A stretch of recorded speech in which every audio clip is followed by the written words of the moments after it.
Hasnita SAG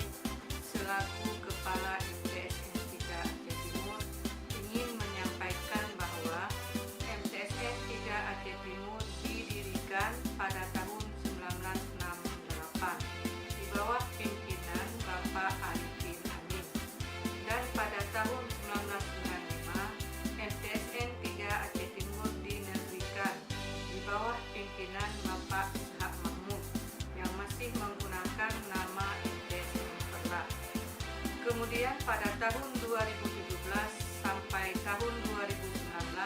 semenjak nama MTSN Perla berubah menjadi MTSN 3 Aceh Timur dipercayakan